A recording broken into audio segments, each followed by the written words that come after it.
Hi there, welcome to my views and news. Three news stories. Which firstly, is Ethiopian government training and arming a militia to protect Tekeze River to stop Tigrayan IDPs or Tigrayan forces from considering uh, any march across Tekeze towards western zone contested by Tigray and Amhara regions. Secondly, a Sudanese general reiterated claims of the involvement of Ethiopians in Sudanese civil war. Who's this man? This is the second or third time that this journal talked about Ethiopian participation in Sudanese civil war. Lastly, Hassan Sheikh, the president of Somalia, is going to be awarded with uh, uh, an honor African Presidential Leadership Award in Switzerland.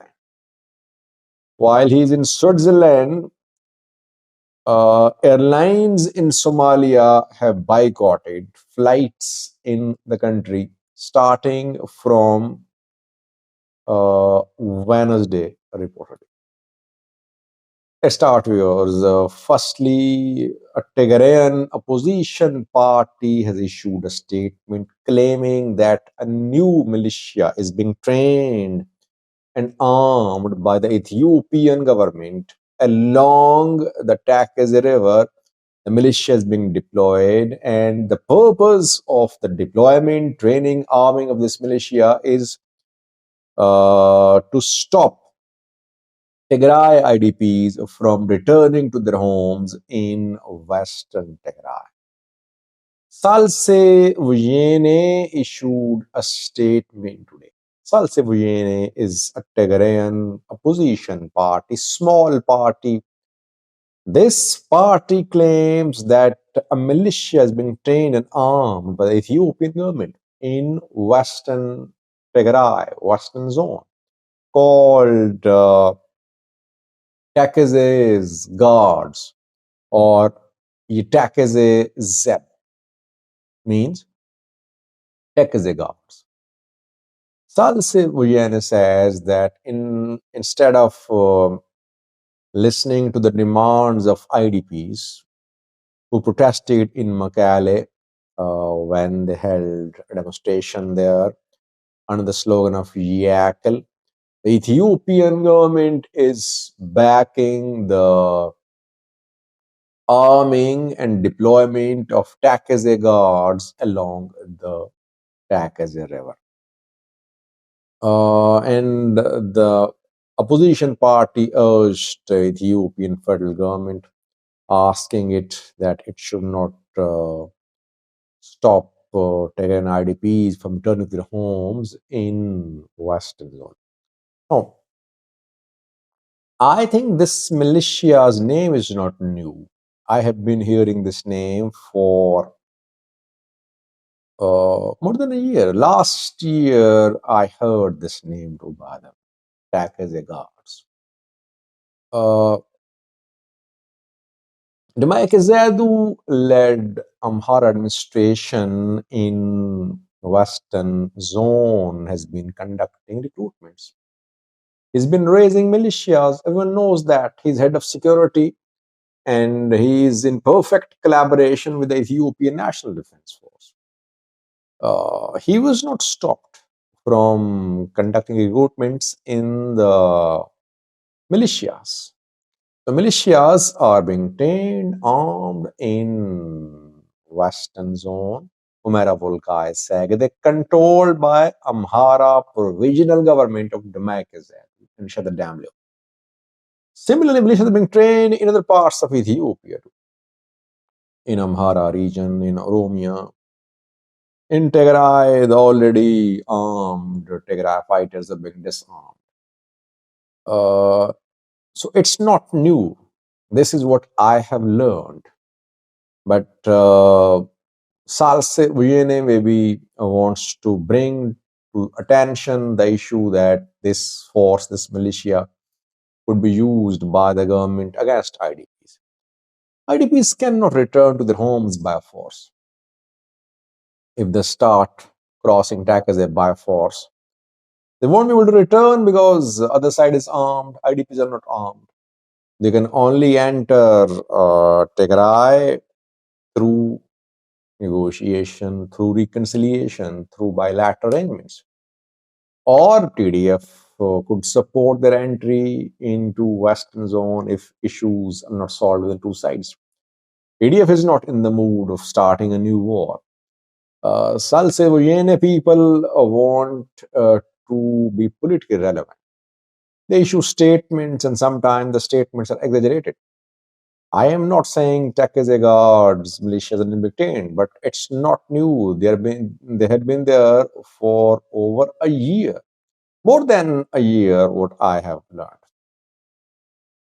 Secondly, viewers, a Sudanese channel has made some claims about Ethiopians fighting in Sudanese civil war. Both sides are accusing Ethiopian, by the way. A few days ago, Hamdan Dagalo Hamati, in an audio message, accused Tigrayans. He said Tigrayans and Eritrean Islamic Liberation Front fighters are involved in fighting in support of the military against RSF. He spoke on it after losing control of Wad Madani in Jazeera state. And in the past, he accused TPLF directly. TPLF fighters are fighting against RSF in support of the Sudanese military. Sudanese military is in turn accusing Ethiopians, Syrians, and some other foreign nationals of fighting alongside RSF against Sudanese military. Who is telling the truth? No one knows, by the way. But Yasir al-Atta, a Sudanese general, made the claim second or third time about Ethiopian fighters fighting on RSF side against the military. Yasir al-Atta says that his government has communicated it to the countries from where the foreign fighters are. And Sudanese military has asked the government to take action against their citizens who are involved in Sudanese civil war.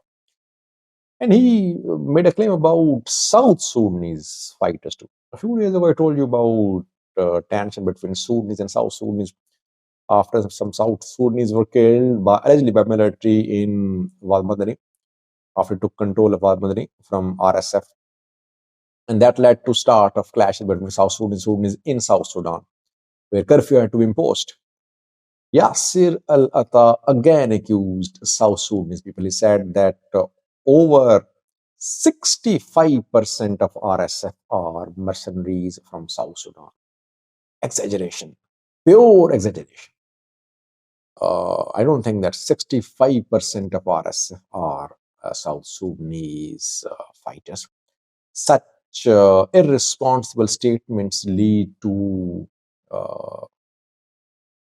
crimes. This is what happened when South Sudanese were mistrusted and they were killed in Madani, Al Jazeera state by the military. Why? Because it was being said that the South Sudanese helped RSF in the fight against against Sudanese military. I think Yasser Lata should share some evidence if he has some evidence. Otherwise, just accusations will lead to tensions between countries. If Ethiopians are fighting, are they fighting individually? Is government supporting them? If they're fighting individually, then what can the Sudanese government do? They were in Sudan, they opted to support RSF, they're fighting. Some opted to support Sudanese military. Lastly, viewers, Hassan Sheikh is going to be granted with an award in Davos, Switzerland, where he has been invited. He's there. World Economic Forum is underway in Davos, Switzerland, and there Hassan Sheikh, the president of Somalia, is going to be awarded with African Presidential Leadership Award for the progress the country has made, Somalia, in the fields of economy, security, and peace. This is what World Economic Forum organizers say, that Hassan Sheikh deserves to have this award. But Hassan Sheikh is there in Davos, Switzerland, at home. Airlines have decided to go on strike. They say that the fee for boarding pass, which was $1 for domestic and international flights, has been increased by Somalia's government. Now, the fee for domestic boarding pass is $4, and for international boarding pass is $6. It's too much, increased too much. That is why the airlines in Somalia have threatened to go on strike starting from Wednesday. Hassan Sheikh, does it deserve this award or not? Well, firstly, he's trying to steer the country towards one person, one vote election, despite facing resistance. I always say that one person, one vote election should be the future of Somalia's democracy. Indirect election is no election, by the way. Firstly. Secondly, yes, he managed to counter Ethiopian moves about access to sea, and he managed to push Ethiopia back. Yes, he did not resort to force. He signed security deals, he signed cooperation deals, but he managed to make Ethiopia, Somaliland MOU irrelevant. Has the country progressed in the field of economy? I don't know. Somalia's budget is dependent on foreign aid, and World Economic Forum participants, Western countries, are key players in Somalia. They provide funds for Somalia's budget. Direct budgetary support comes from foreign powers. That is how Somalia's government, country are being run. But Hassan Sheikh managed to steer the country through some hard times. He has made some big economic decisions or not, I don't know. Maybe Western countries, they want to continue having influence, which they have in Somalia. Thank you for watching.